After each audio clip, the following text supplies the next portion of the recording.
We talk fits and fits on a Friday.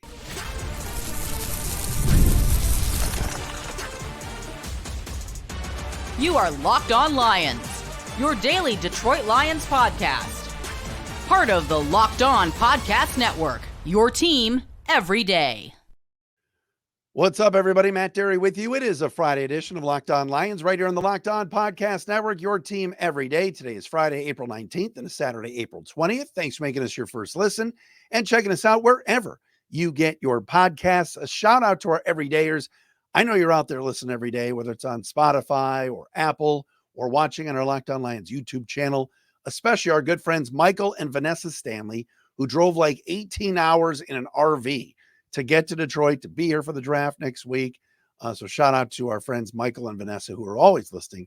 Appreciate you guys. Locked On Lions today is brought to you by our friends at Monopoly Go. I admit it, I have a competitive side, and I'm a big fan of Monopoly Go. So is my wife. She loves it. The mobile hit twist on classic Monopoly. So join your friends and download Monopoly Go, now free on the App Store or on Google Play. Follow us on Twitter, Derry Speaks, Locked On Lions, Matt Derry Facebook fan page for those of you still on Facebook. And of course, please subscribe and watch us for free on our Locked On Lions YouTube channel. Coming up today, Max Chadwick is our guest. He's going to join us from Pro Football Focus, College Football Insider, host of the co-host of the College Football Show on PFF. We'll get Max on. He knows all the prospects, some guys he thinks maybe could be future Lions. We'll get into that with Max coming up momentarily here on the program here on a Friday. Next week, we're working on some big guests to get on before Thursday. Next week, remember, Thursday night, we will have a show following the first round. Friday night, we'll do a show following the second and third round. So there'll be late night shows coming in Thursday and Friday of next week. As far as the draft, and a couple of quick headlines here. Number one, I mentioned talking about fits, all right, and that is the uniforms. I said yesterday, I really like the black uniforms. I like the black jerseys a lot, the all blacks with the pants, the black helmets with the blue stripe and the blue bubbles, the lion on the helmet. I think are pretty cool. I was against bringing the black uniforms back because to me, the Lions sucked when they had the black uniforms. And it was pointed out to me today by a couple of people. A couple of people are anti the black uniforms that I know. Number one is the legendary Art Regner. Of course, the longtime radio host at DFN, did the post-game shows. Art says black is not in the Lions color scheme. I saw on Facebook. Art's pissed. And also my buddy Caribou Drew Nickel, he's texting me going, hey, look, 222 Rod Wood said in 2017 they were never bringing the black uniforms back. I believe the quote, if I could find it here, that Drew sent to me, and he was spot on about it, if I could find it. The quote from Rod Wood, Lions president back in the day, it's gone, and I think we're happy that it's gone. But Dan Campbell overruled 222 and said, let's bring the black uniforms back. And Rod Wood said, win the division. Lions won the division, and they're back. Prideofdetroit.com, our good friends there did a poll, and I think about 58% of fans love them, like them, they're okay, love the new black uniform. So, yes, I get it. There's the classic Lions Honolulu blue and silver, and these are, the third uniforms. These are the alternates. They're still going to have the blues. They're still going to have the whites. I don't know how many times they're going to wear the black uniforms, but I think they're pretty cool, and I like them. So, I don't know. I think they'd be pretty sleek to be wearing opening weekend. We'll see. But those I like. But I get that there are some out there that don't love that look.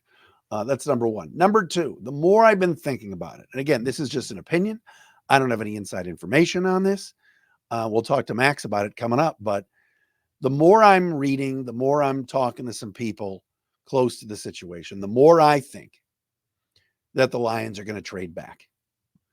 When you get to 29 or 27 or 31, or you're in that end of the first round, remember, and Ryan McChrystal brought this up from Sharp Football the other day when he was a guest on this podcast. If the Lions can avoid first round money and having to give a player of 5 years, really, and get a guy at 34 or at 40 that maybe they love, that they have a second round grade on, a high second round grade as opposed to someone in the first round. Maybe they do trade back, accumulate picks, get another pick out of it or two. You never know. Find a team like the Raiders or somebody else that's desperate to get one of these quarterbacks late in the first round so they can get 5 years out of them and trade out. And I know fans are going to be in Detroit. I know Thursday night it's going to be a giant party. I know most of you that are going down there, if not all of you, are hoping to see and hear the name called of a Detroit Lion player so that on night one of the draft, you're going home happy, regardless of who the player is. And it would be a major buzzkill. And Brad Holmes admitted this yesterday. He's like, I'm already going to apologize if I do that. But he's got to do what's best for the team. And if it means trading out at 29 and getting 34 and 58 or 41 and 77 or something like that, where he's grabbing a couple extra players and extra picks for number 29, he's going to do it. And I just have a feeling Brad might do this in order to accumulate picks, add more depth, and get a player at more of a value in the second round and have 2 second rounders as opposed to maybe somebody at 29 that he doesn't have a first round grade on. So keep an eye on that. I think that is very, very possible that happens. And I'm not the only one saying that, but I have a weird feeling that could be the case. All right. Max Chadwick from PFF coming up next right here on a Friday edition of Locked On Lions. Again, thanks for making us your first listen. Checking us out wherever you get your podcast, the Locked On NFL mock draft. Whew, I got it out. Is out. Go to YouTube. We're part 6, where I select Kool-Aid McKinstry at number 29. That's how the board fell. I don't love that pick. I don't love that player, but is he a need? Is he a good player? Yes. I know the Lions don't just draft out of need, but I think if you get Kool-Aid at 29, that's not bad. So that was who I took based on how the Locked On board went. But go on to YouTube or wherever you get your podcasts and listen to the Locked On NFL mock draft. Part 6 is when we go, and I pick at number 29. Max Chadwick is next.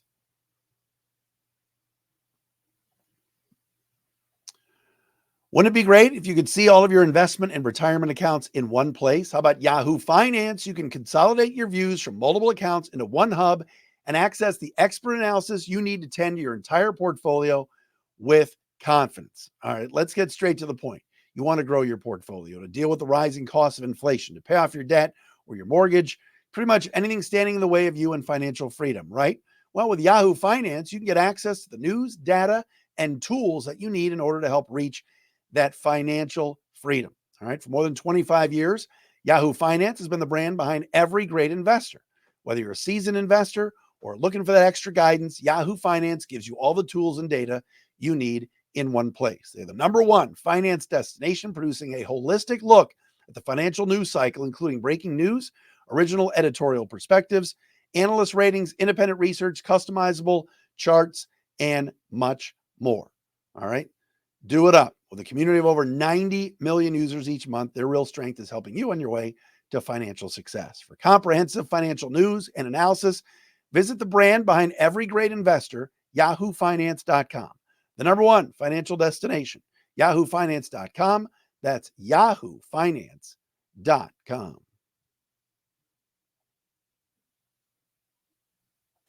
All right, on this Friday edition of Locked On Lions, let's bring him back in. Max Chadwick is with us from Pro Football Focus, PFF. Max, of course, handles a lot of the draft stuff for them and joins us today here on the program. Max, good to see you. Hey, Matt, how's it going, man? Good, brother. Fellow Syracuse Orange. We're looking, at prospects and certainly everything that goes on with the draft. How are you viewing? We got less than a week left. How are you viewing this draft? Are you of the mindset that it starts with JJ McCarthy and whatever team either trades up or whatever? How do you view the top end, and do you think there'll be any surprises even at number 2? Well, it's a weak draft in terms of Syracuse prospects, unfortunately. Not a lot of Cuse guys to get excited about this year. Hopefully, actually, there are a couple guys next year I think that could be in the mix. But at the top of the draft, though, other than that, it's a really strong draft. I think it's evidenced by me and my co-host of my show. We put out a mock draft of everybody in college football if they're eligible. Like, what would a mock draft look like if literally the 2025 guys were included and 2026 guys first 7 picks were still 2024 guys. That's how good the top of this class is. So I think it's a loaded draft at the top. I think it does start at number 2. I think Jaden Daniels right now is the favorite to go number 2. But I wouldn't be surprised if Drake May ends up being the pick. And then, like you mentioned, JJ McCarthy, that's kind of the domino that's going to set the rest of the tone for the rest of the first round. I'm intrigued to see if someone trades up for him, like maybe the Vikings. I've heard a lot of smoke about that.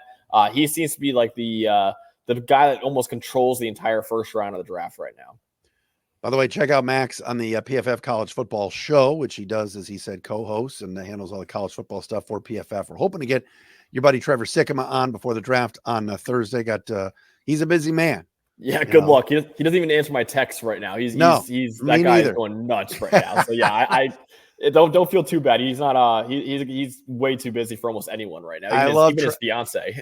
I love Trevor, and he's a Locked On alum. So right. He and I go way back. So he usually finds time for us. So we'll see about that. But all right, so reports today, Jaden Daniels maybe doesn't want to go to Washington at 2.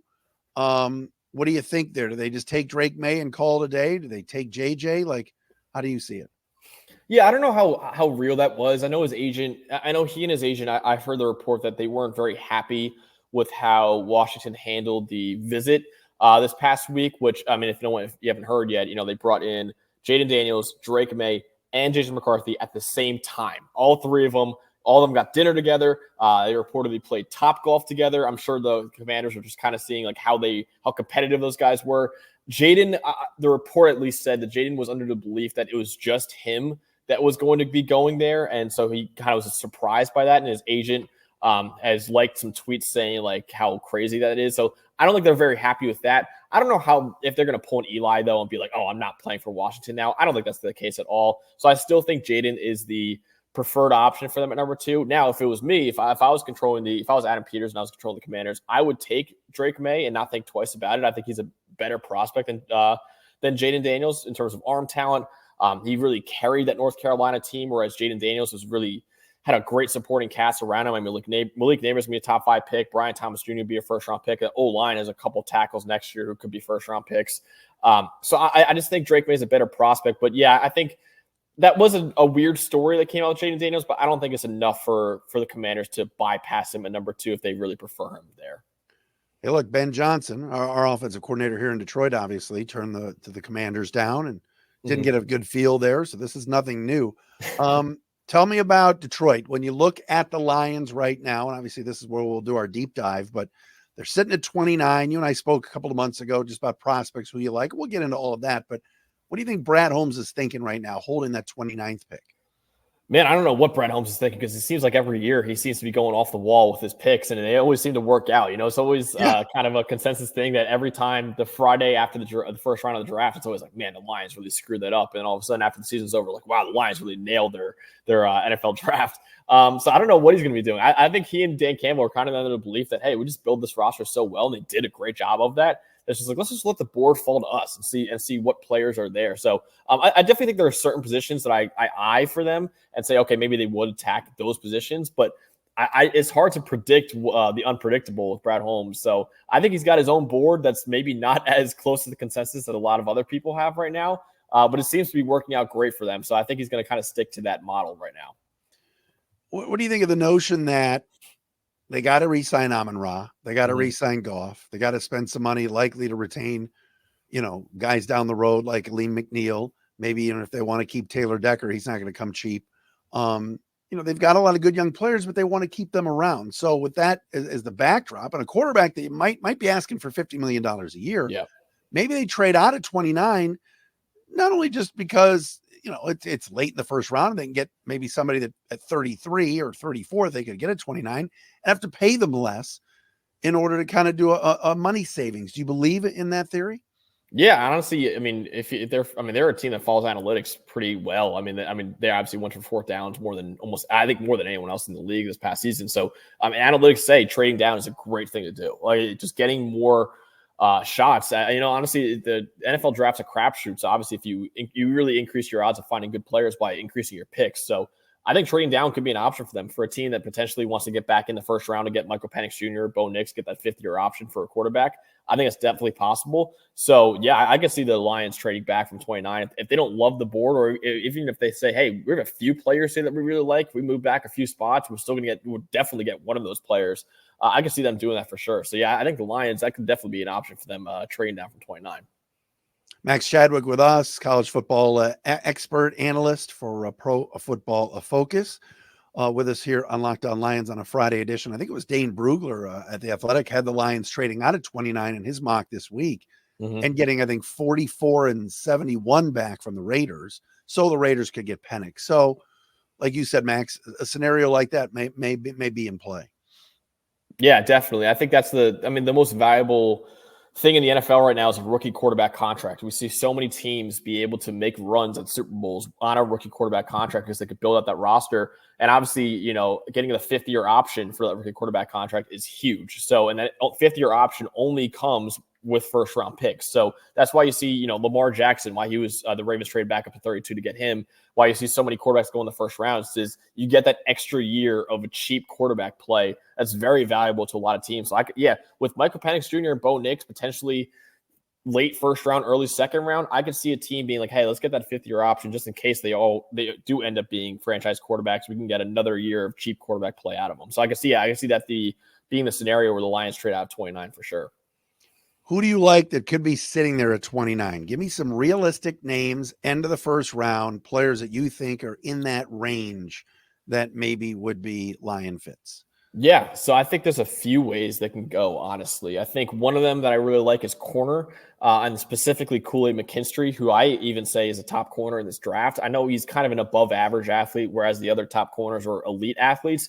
But when you look at the tape, man, Kool-Aid McKinstry has been the most locked down corner in college football for each of the last 2 years, basically. So I think he's getting really slept on in this draft, and I think he's a chance he could be there at 29. I think even though the Lions did a really good job of helping out that cornerback room, I still think Kool-Aid could be an option there. I think he can go edge defender. Another guy opposite of Aiden Hutchinson. I think a guy like Chop Robinson would make a lot of sense for them as well. He's a very athletic player. Who's been a really productive pass rusher, but he's kind of a boomer bust player right now. But I really like him, hitting that boom if he goes to Detroit. And then I could also see them going interior offensive line. They lost a few pieces. There's some really good interior offensive linemen in this draft, like Jackson Powers Johnson from Oregon, Zach Frazier from West Virginia, Graham Barton potentially from Duke, who played tackle at Duke, but is probably going to be an interior guy in the NFL. That could be another way as well. And I could see Dan Campbell really trying to fortify the trenches, because that's really where they've won is having an unbelievable offensive line. So I could see that being the pick as well. So I think interior offensive line, cornerback, edge, and maybe even a receiver, honestly, because with Josh Reynolds leaving, I think there's a really good receiver class. Brian Thomas Jr. could be there on the board. You can get a guy like maybe A.D. Mitchell as well. There's some really good receivers in this draft. So I could see getting another receiver with Amon-Ra St. Brown and Jameson Williams. That could also be the potential avenue for the Lions. I think they have a lot of ways they can go with the 29 overall pick. I don't really think you could kind of circle one position and say, oh, they're definitely going to go there at 29.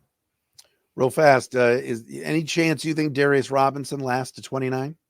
Definitely. I definitely think he would. I don't think it's worth taking him there. He's kind of a tweener in terms of, he's not big enough to play defensive tackle full time, but I don't love his tape at edge either. I don't know if he's and his combine was way worse than I thought it was going to be. Really? I wasn't a huge fan of. I mean, especially if you're projecting to edge, I don't really think his numbers or measurables really look great for that.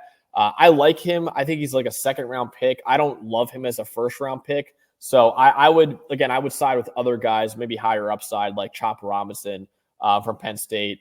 Guys like that. I'd rather have them than Darius Robinson. But I like him as a second round player. I think at 29, that'd be a little rich for me at least. Local kid. I said he'd be the safe pick if they took him at 29, but I love your insight on this, Max. This has been awesome to get. All right, I'm going to get some more names of players for you, and also maybe some Lion fits, because Brad Holmes made the comment yesterday. Not everybody can play here, and they're looking specifically at specific guys that fit their type. We'll get into that with Max coming up next, right here on Locked On Lions.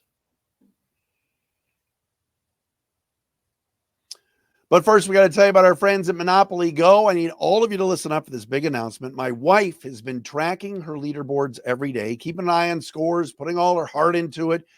She loves it. and she's winning at Monopoly Go. That's right. She's hit the mobile game Monopoly Go. She absolutely loves it. You probably heard of it. It's been downloaded over 150 million times. It's a great mobile twist on classic Monopoly. You can play it anywhere, anytime. You explore hundreds of Monopoly boards from Las Vegas to Camelot to the moon, all while raking in a huge fortune. Charge rent on iconic properties, just like classic Monopoly.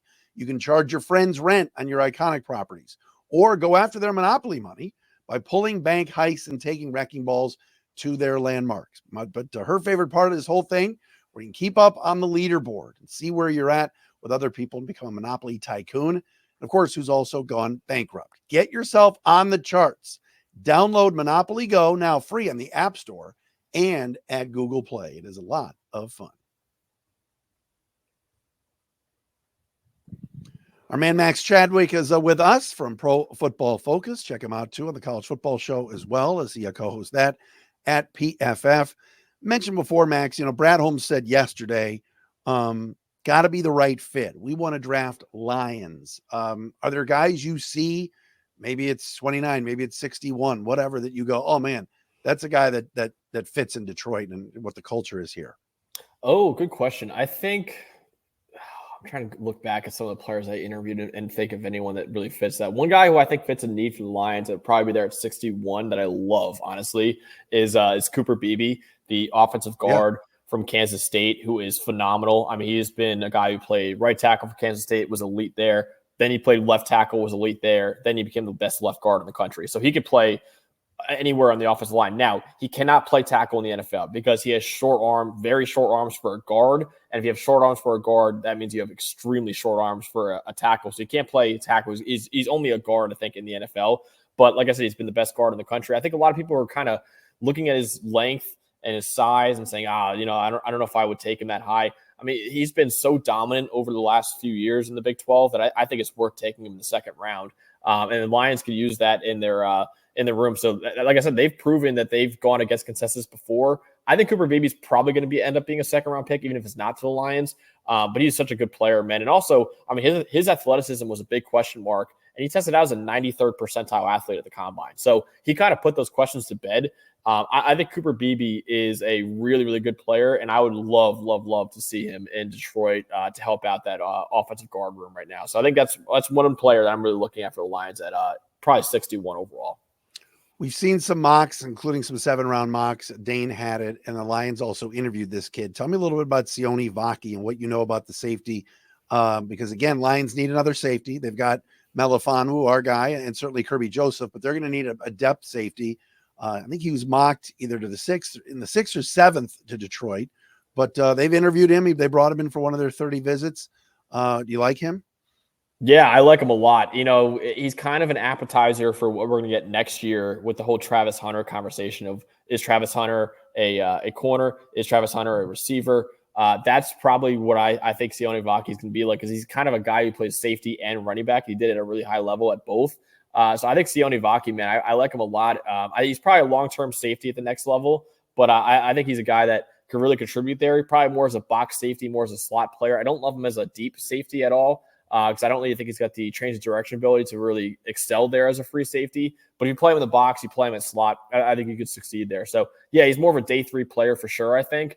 But I think he could be a really fun fit and just a really good football player. Like he only played running back because Utah needed him to, and he was excellent at running back. So I'm sure Dan Campbell would love that as a guy who could just do whatever the team needs of him. So yeah, I could see Sione Vaki for sure. I mean, you mentioned Brad Holmes saying they want guys who are Lions and guys obviously who do whatever they can for the team. I think Sione Vaki is definitely one of those guys. Brad Holmes also said yesterday it's a normal cornerback class. I know you mentioned Kool-Aid before. I mocked him in our lockdown draft, and I didn't even love that I took him there because I'm not sure that's going to be the play. But he called it yesterday a normal cornerback class. Yet, of all the guys, the most positions that he's brought in for these 30 visits have been corners. How do you view the whole board of cornerbacks? And you mentioned Kool-Aid could be as good as Arnold or any of these others, but how do you kind of view that position as a whole? Yeah, like I said, I have Kool-Aid as my top corner. I don't feel great about it, though. Like, I think that there's a few guys at the top that you could argue for CB1, and I'd be like, yeah, sure. Like, I don't think it's a pretty clear gap between anyone. I like Quinyon Mitchell a lot. He's been the highest graded corner each of the last 2 years. And also he dominated the Senior Bowl. Then he dominated the Combine. I mean, he's been unbelievable. He went from a guy who was like a day 2 pick to a top 15 pick, probably. Like, just that's how good his pre-draft process has been. I like him a lot. Terrion Arnold is really good as well. Kind of broke out for Alabama this past year a lot because teams were not even looking at Kool-Aid McKinstry. They were throwing it to Terrion Arnold's way. And to Arnold's credit, he played great. Really good athlete as well. I like him a lot. I love Cooper DeJean. I mean, you want to talk about a Lions-type player? Cooper DeJean is a Lions-type player, man. I think he's a guy that they would love to get in that room. He could play safety. He could play corner. He's definitely a corner long-term, in my opinion, but he can play anywhere on the defense. Great run defender, too, which I'm sure Dan Campbell would love. I think that you talk about a Lion-type player. I think that'd be – I don't know if he's going to be there at 29, but he'd be a guy that I'm sure Dan Campbell would love to get in his room. And I like Kool-Aid a lot, obviously, too. Nate Wiggins is intriguing to me. Now, he's very skinny. That's something that is going to be a problem, I think, in the NFL. So he's got to put on weights around 170 pounds right now at about 6'1". But he's super fast, and he's got really good man coverage abilities. The strength is definitely a concern right now. But it's a good corner class. It's not as loaded as it has been in past years, but there's still a few guys that I'm really excited about as potential first-round players. All right, final thing. Yay or nay on the Lions black uniforms? Oh, dude, I love it, man. I do. Yeah. PJ, so my friend PJ, who works for the Lions social media team, PJ Clark, he actually went to Cuse with me. He was telling me about the uniforms. I was telling him, I was like, dude, I kind of love the old uniforms, like the one you guys had last year and years before. He's like, no, these are a lot better. I was like, all right, we'll see. I liked them a lot. I did like them a lot. I think the black ones are pretty cool. The blue helmets are pretty cool as well. It's definitely a different look than we've been used to with the Lions, but yeah, I like it a lot. And also the home and aways are classic, and they did a great job with those. So yeah, I'm a huge fan of the new uniforms for the Lions. We knew we could not get through this podcast without a PJ Clark reference on this show. I never can. Yeah. Hopefully next year he'll have another cameo with some sort of Hollywood star. Maybe he'll probably be the Hollywood star at that point. Honestly, we need to settle down with that. Max, love your insight, man. We'll get you on after for sure. After this all goes down next week. Are you coming to Detroit, by the way, or are you staying put? I should be visiting PJ potentially pretty soon. So yeah, when I'm there, I'll definitely hit you up. All right, my man. Well, great to see you. Thanks so much for coming on. Thanks. Yeah, there he is, Max Chadwick with us from PFF on a Friday edition of Locked On Lions. We're back on Monday.